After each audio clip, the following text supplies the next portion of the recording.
and 11, you're going to see that Chavez Jr., a paper champion, was the champion. So it's just that decision was made. But he said what he had to say. But now we're just moving on. And it was a suggestion that was made by a few writers, and it's the truth. What you really should be just defending is your moniker as the pound-for-pound best and the best middleweight on the planet, and that's what he's defending. And he's fighting the best available middleweight in the world. And that's what Matthew is. This fight's on HBO, so obviously all the comments you made about HBO is under the bridge. And we had a long meeting yesterday at HBO, and he got to spend some time with Ken Hirschman and meet Ken. He said what he had to say again there, and there were some things that we weren't happy about in the past, but HBO's been very loyal to him. He's a loyal guy, and he really, when he had time to ruminate on it or whatever, and he wanted to continue with the people that had helped got him there. Did you guys feel better after the meeting? I mean, what? Well, it's a new, he's now starting a new relationship with someone that's just starting himself. And he went in, he had a long conversation yesterday with Ken, and he walked away very, very happy. And part of what we asked HBO for was help in creating a game plan. He wants the biggest fights in the world. He's fighting Matthew Macklin. There's nobody forcing him to fight Matthew Macklin. But Macklin's the best middleweight available right now, period. Period. I mean, he is the best available middleweight right now. And that's who he's fighting. And he's looking for big opportunities. And also Sergio's walking around at a weight that allows him, he's not a big middleweight. So from a guy like a James Kirkland, if Kirkland beats Molina, to eventually even moving up and taking on a challenge later, potentially, like an Andre Ward. But Andre Ward's not on the immediate agenda, and Ward is a lot bigger than he is, but it's a fight certainly he'll entertain in the future. But he's not looking. You can't look past a guy as strong and as talented as Macklin, particularly on a day, St. Paddy's Day, where the Irish fighter is going to have every advantage on earth. You feel like Sergio overall though hasn't gotten the credit that he deserves based on his talent? Yeah, I also don't think he was adequately. I think that he could be a face of HBO boxing, and I think that that's something that he's looking to become. He's the best fighter you're going to see fight live on HBO. Period. There are 3 guys right now that are conversations occur about who's the best pound-for-pound fighter. He's one of the 3. The other 2 aren't fighting each other, and they're not fighting on HBO.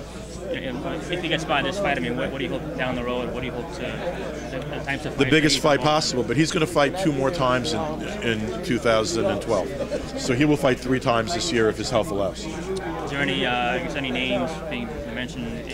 Obviously a name that has been mentioned to us has been Andre Ward, but that's not a fight.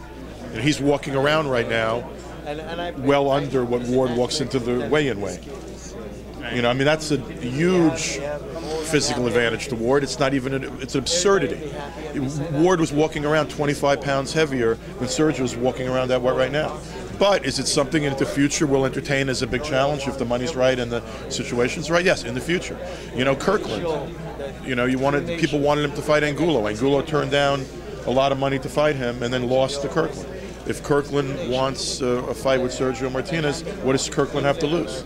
He could always move down to 54 if he doesn't succeed. What about Chavez? I mean, is he still in the mix? Is that a guy that... Yeah, but we're not going to be chasing Chavez. We're not going to be running around screaming Chavez's name. Chavez obviously is ducking him. Freddie Roach is ducking him. Aram's ducking anybody that poses a risk and isn't with Aram.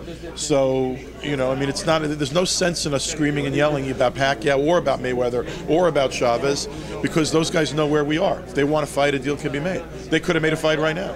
The guy who stepped up and wanted this fight was Matthew Macklin. We're fighting him because he's the best guy out there, and because Andy Lee's another top guy out there, and Andy's going to fight on this card also. But this is St. Patrick's Day.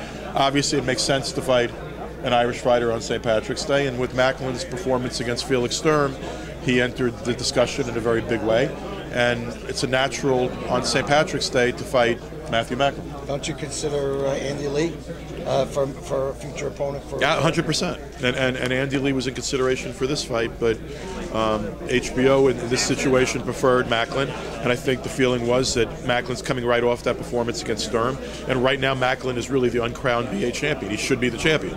He won that fight going away. Are the channels still open to? Are the channels still open to Top Rank?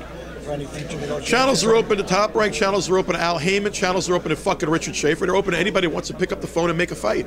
I can't force anyone to make a fight. And me jumping up and down, keep mentioning other guys' names who don't want to fight, doesn't do any good. And if Mayweather's not going to fight Pacquiao, I doubt either one of them is running to fight Sergio Martinez. But that being said, Sergio's there, willing to take a small percentage of the money to make the biggest fights possible he can make. But you know, against that level of guy. But there's no sense in me talking about it any longer. Aren't you sick of hearing about Pacquiao fighting Mayweather? So what am I going to sit here and start continuing conversations about Pacquiao and Mayweather? Fuck Pacquiao and Mayweather. Let them fight each other if they can get around to it. Beating a dead horse. Why we're like, you know, I mean, for me to keep talking about Chavez Jr., to keep talking about Mayweather, to be talking about Manny, it's not productive. I've never been unable to make a fight or a deal that the other side wanted to make and the television network wanted to televise, whether it's on pay-per-view or HBO. I have never been unable to make a deal. They all know my number. They all know I pick up my phone at all hours of the day and night. I speak to Top Rank regularly. I speak to Al Heyman regularly. I don't speak to Richard so regularly anymore, but Golden Boy knows I can do business with them any day of the week. If they want to do business, they know where I am.